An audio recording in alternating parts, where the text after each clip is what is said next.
Bonjour, bonjour. Alors hier, je pensais aujourd'hui parler de l'interview numéro 2 que j'avais pas encore vue, là je viens de la voir, sur pas la putosphère, sur le Discord.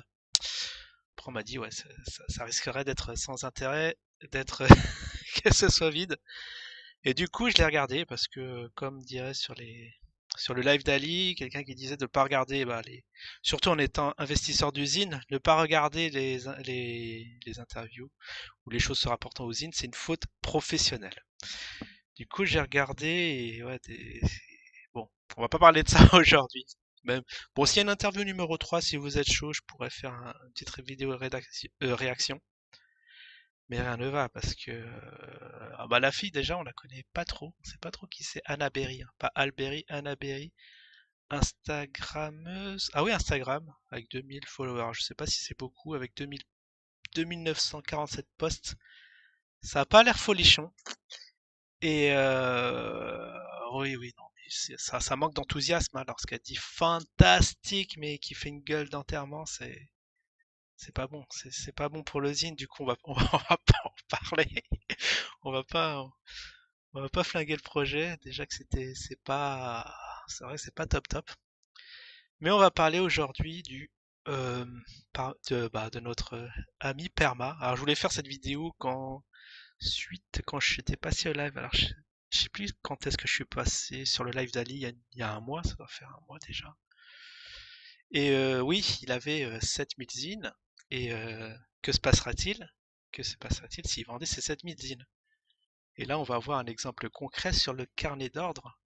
S'il passe son ordre dès maintenant, au prix du marché, quel bénéfice il ferait?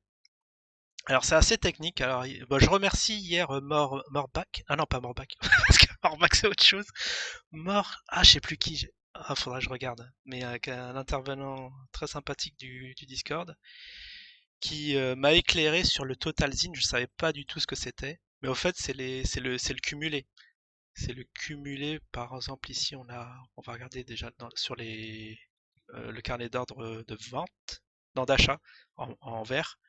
Là, il y en a qui veulent. Bon, comme ça bougeotte beaucoup. Je vais faire une copie d'écran parce que vous voyez, il y a 2019. Par exemple, ici, on a 19. Ici, on a 2 pour le prix de 1,4. Non, alors, sinon, je sais ce que je peux faire. Je peux faire une impression écran. Mais le problème, ça fige. Je sais pas du coup si ça passe en vidéo. Non, je vais faire une copie d'écran. Ouais, je vais faire ça. Et le problème, ouais, 7000 zines. Donc le total, je ne savais pas ce que c'était, mais au fait, voilà, c'est le cumulé. Donc on voit ici, ah là, les 400, ça veut dire qu'à 1,217, on peut écouler seulement 500. Alors les 7000 zines, il va faire effondrer le cours. Je ne sais pas à combien actuellement on est à 1,53, 1,52, ouais, ça bougeotte. Bon, il y a une petite activité. Est-ce qu'on peut le mettre en minutes? Je suis en combien déjà en l'échelle? On va le mettre en grand, mais si je mets en grand, j'aurai pas le carnet d'ordre. C'est ça le problème. Ouh là là, on va essayer d'aller très vite. On a déjà cramé 3 minutes pour rien dire. On va rentrer dans le vif du sujet, mais je voudrais juste le mettre en. Bon, après, c'est peut-être pas pertinent de le mettre en minutes, l'activité. Wow, c'est incroyable. Je suis complètement déboussolé. Je sais pas comment changer d'échelle. Je sais même plus comment agrandir le truc. Ah, c'est fou cette histoire. Très perturbant. Je sais pas pourquoi c'est comme ça, mais bon. En tout cas, bon, c'est pas très grave. On va se concentrer sur le carnet d'ordre. Alors là, pour voir juste les ordres de. Oh, mais c'est terrible. C'est terrible parce que à 2000, si on écoule 2500 zines, ah ouais, mais il est pas prêt de tout revendre là, le père. Ouais, je sais pas si cette vidéo va être pertinente parce que ce qui est fou, c'est qu'il n'y a pas assez de zines sur le marché pour faire nos petits calculs. Non, bon déjà, en fait, j'ai pas une profondeur sur le carnet d'ordre, sur les achats. C'est, ah, wow, wow, wow, wow, wow, wow. Il n'y a pas plus. Bon, on va faire peut-être une simulation s'il vendait, on va dire pour moitié, pour 2000, même je lui avais conseillé de vendre pour 2000, mais bon, après, bon, s'il est content d'avoir 7000 zines, et surtout si ça fait du fois 1000, ça serait un peu dommage de vendre maintenant, mais ça, c'est un autre débat. Alors 2800. Bon, on va partir là-dessus.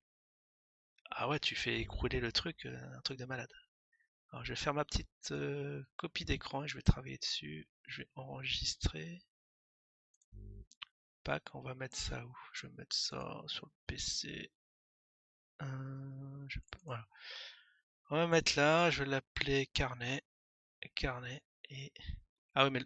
Non, je vais le mettre sur mon. Attends, est-ce que c'est possible de le mettre? Comme ça que vous l'ayez en même temps que moi. Sauvegarder. Ah ouais, non, mais si je fais ça, ça va pas. Ah, oh non, mais je suis bête. Qu'est-ce que je peux faire? Je peux faire un copier-coller. J'espère que ça va passer. Ah bah oui, mais c'est beaucoup plus simple. Alors si je fais CTRL A, ça me prend tout. Ah, il faudrait que j'arrive à le prendre, vous voyez, à partir d'ici. Ah, ça va aller plus vite que prévu. Je pensais me le palucher tout à la main. Mais je pense que... Alors j'ai ouvert un classeur Excel et que je peux coller dedans. Oh, c'est pas top. Non, je vais passer par un notepad.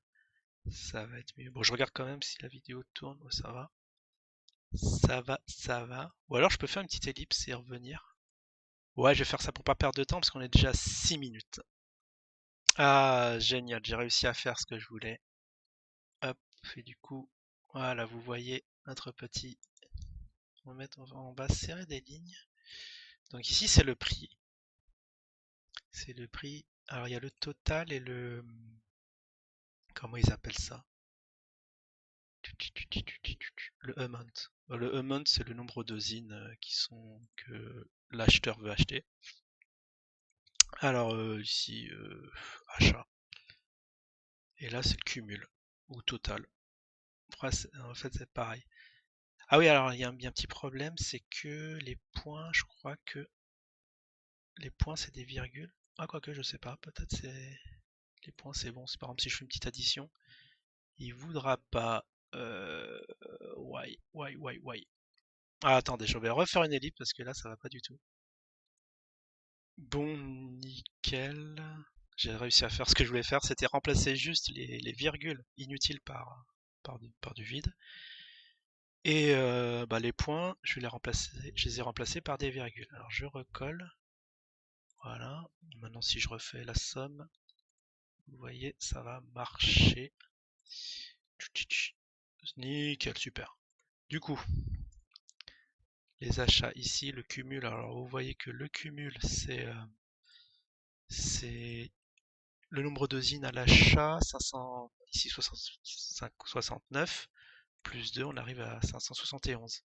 Et on fait ça jusqu'à la fin, et vous voyez le nombre de zines. Alors je pensais que ça servait à rien, mais si, c'est très utile. En un clin d'œil, on voit que à près de 3000, ça permet d'effondrer le cours à 1,02. Bon, il y a un petit biais, c'est que, évidemment, entre-temps, comme c'est dynamique, il peut y avoir des intervenants à la microseconde qui vont placer un ordre de vente. Ça va pas être très rigoureux, mais bon, pour donner l'idée, c'est ça ce qui se passe. Si on balance voilà, si on veut acheter 2963 zines, que se passe-t-il? Alors, hop. Ah, comment on ferait ça? Imaginons notre ami Perma, il balance ses 7000 zines. Il est là, hop. Donc il va vendre ici. Alors je sais pas comment je vais faire. Si je vais faire égal, on va prendre cette cellule, on va soustraire, on va mettre à l'achat, on va lui retirer 569. Pas se tromper de cellule. Voilà, il va lui rester 6000 et après je pense qu'on fait la même chose. Ah oui, c'est ça. Oh bah c'est plus simple que je le pensais. C'est juste une soustraction. Voilà. Alors il balance ses 7000 zines. Alors, vous voyez qu'à la fin, le zine cotera 1,02 et il lui restera 4000. Ouais, il lui restera 4000. Et du coup, comment calculer les profits qu'il a fait? S'il a vendu un 30, c'est juste une multiplication. Il a vendu cette quantité-là à ce prix-là, c'est juste une multiplication. Les 600, les 6... Non, c'est pas les 6000 en fait. Parce que là, il lui reste les 6000, c'est ce truc. Ah, c'est juste. Ok, c'est juste la multiplication de l'achat fois ici les 1, 377. Voilà, et on va voir combien ça va dégager de profit au final. Oula.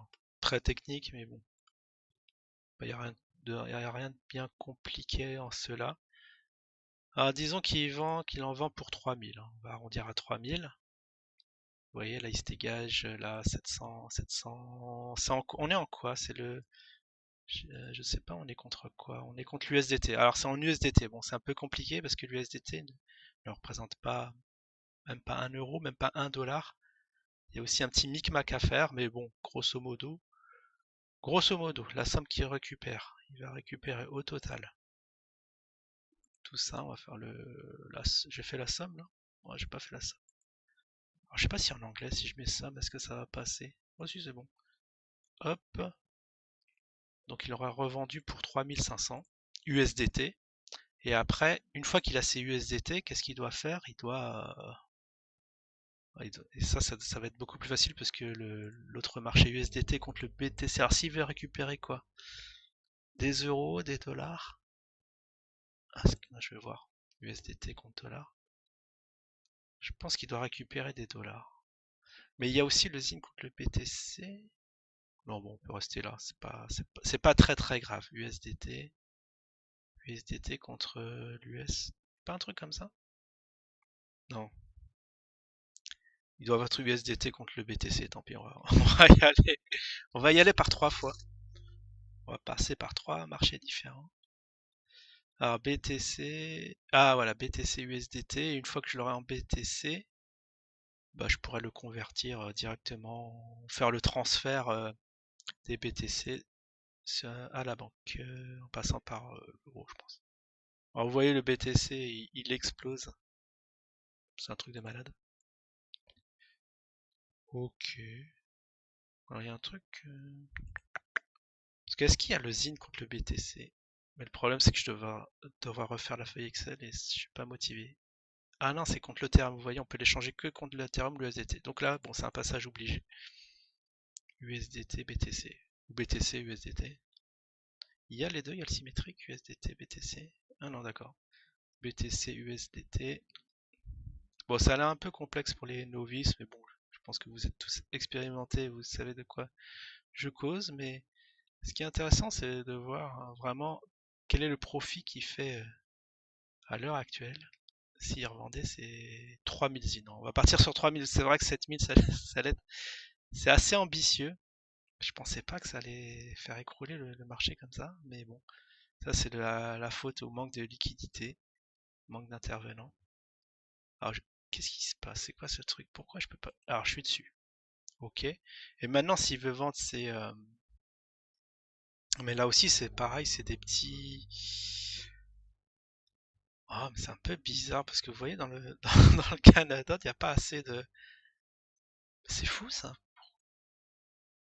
Alors là, ouais, ça c'est quand même une question qui m'interroge. Alors là, il cote à combien? Attends, le BTC contre l'USDT. Ça doit être un. Il y a du gros. Ouais, il n'y a pas de gros. Ah, il n'y a pas de gros volume. On est à 34K.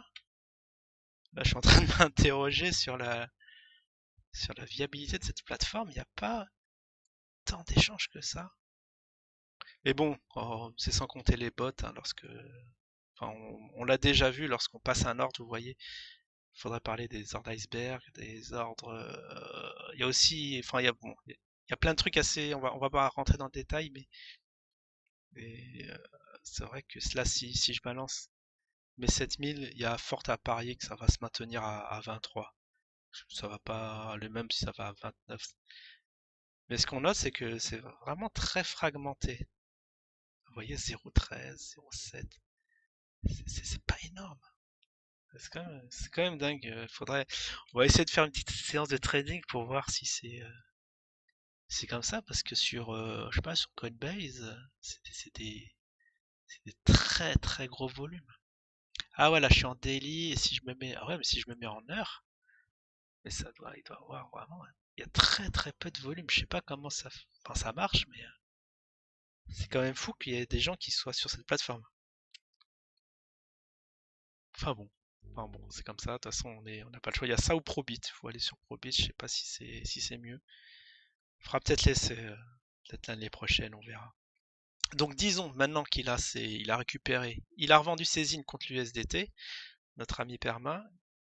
il se retrouve avec la fabuleuse somme de 3500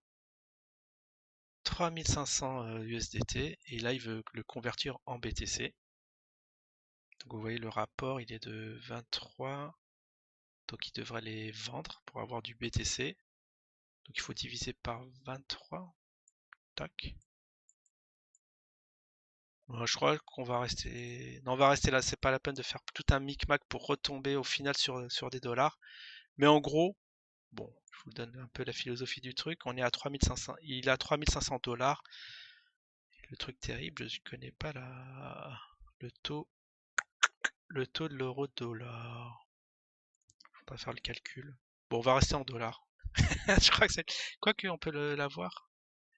Non, ici, comme c'est que de la crypto, on n'a pas le taux de change des monnaies. Bon, c'est pas grave. Après, bon, l'info qu'il a donné, c'est que son taux moyen d'achat, il avait dit c'était soit 0,075, qui est pas aberrant puisqu'il a traîné dans ces eaux-là beaucoup de temps. Attendez, je vais voir juste un truc. Oh là là, 16 minutes là, ça va pas. On traîne, on traîne. Hop, USDT.